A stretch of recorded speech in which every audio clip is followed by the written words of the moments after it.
Okay. Last October, I had the privilege of traveling to Christchurch, New Zealand to learn more about their recovery from a devastating earthquake. And for those of you unfamiliar with New Zealand, this is Christchurch, this is Wellington, the country's capital, and up here is Auckland, the country's largest city with a population of about 1.4 million people. What's important to note is that it wasn't just one earthquake that affected the country, it was actually a series of earthquakes. And it started with a very powerful 7.1 in September of 2010. It was quickly followed up 4 months later in February of 2011 by a 6.2 quake that took place in the middle of the day and killed 185 people. Architecture and historic buildings are an often overlooked casualty of earthquakes. This is the iconic Christchurch Cathedral, the heart and center of the city of Christchurch. It was very badly damaged after both the September and February quakes, and this is what it looked like when we were visiting there in October. Christchurch, like Portland, has a very high concentration of unreinforced masonry or brick buildings. And why that's important is because these buildings were never meant to withstand seismic shaking from earthquakes. In addition to the immediate life safety risk these buildings pose to building occupants and passersby, they also pose long-term risks to the city's economic and social recovery. And that's because when these buildings fail, which they tend to do catastrophically, they displace businesses, they damage neighboring property, and they generate debris blocking emergency transportation routes. Of the 42 people that died from unreinforced masonry buildings failing in some way, 83% were not of building occupants, they were people outside the building, which tells you this is a real community problem. But if there was one class of building that actually performed worse than unreinforced masonry buildings, it was non-ductile concrete. By the way, you're in one right now.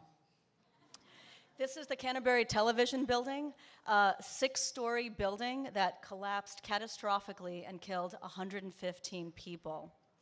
I want to show you a couple of before and after photos to give you a true sense of the devastation of these earthquakes. This is the Christchurch Cathedral. This is the Avon River, which runs through the city of Christchurch, much like our Willamette River. And this is Colombo Street, the major thoroughfare in Christchurch. I showed you a picture of that earlier. That was before, this is after. This was taken at the end of 2011. This is what it looks like when you lose 70% of the buildings in your central business district. That's over 1,200 buildings that were either partially or fully demolished. Across the street from the site of the Canterbury Television Building collapse is this makeshift memorial called 185 Empty Chairs, and it's an homage to all the people that lost their lives after the earthquake. And across the street from this memorial is one of the first signs of Christchurch's recovery. Because of the damage to the Christchurch Cathedral, people didn't have a place to worship. So the deacon of the cathedral reached out to a Japanese architect named Shigeru Ban, also known as the emergency architect, and he designed this incredibly gorgeous building called the Cardboard Cathedral, named so because it's primarily made of these long cardboard tubes. And yet, when you walk down the city, you still find a lot of empty parcels, vacant spaces, fenced-off areas.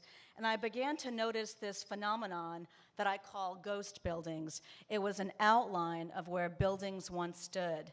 And the second sign of Christchurch's recovery was seeing that these blank canvases were being taken over by artists. And so wherever you saw these, former ghost buildings, these artists took over these areas and really changed the blight of the downtown central core.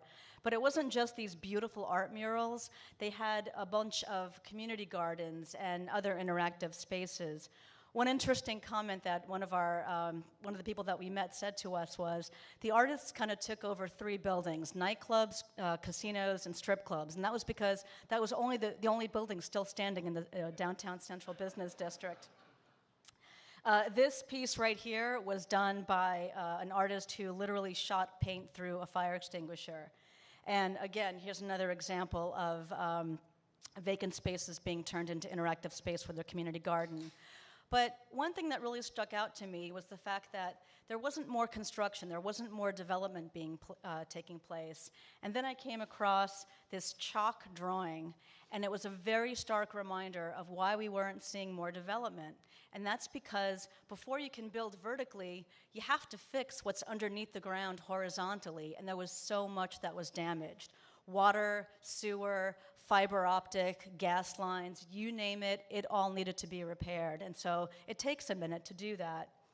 Another sign of the city's recovery was a collective of business owners that got together and opened up a pop-up temporary mall called the Restart Mall. This is made exclusively of shipping containers, and they opened up just in time for the Christmas holiday season.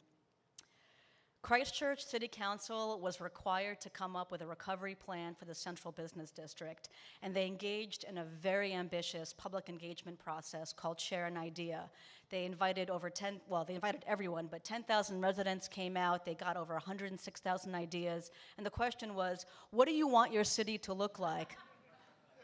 So they got all of these great ideas together, and they presented it to the minister of Canterbury Earthquake Authority, and they were like, yeah, thanks very much, Christchurch City Council, we'll take it from here. And they literally scrapped the entire idea that Christchurch City Council had, and they went about and redid a master plan for the city, which looks like this. And so this is what Christchurch will look like. I want to close by saying, architects, engineers can build back better, but when you don't take into account the hopes and the dreams and the wishes and the desires of the people that live somewhere, then who are you building back better for? So, thank you very much.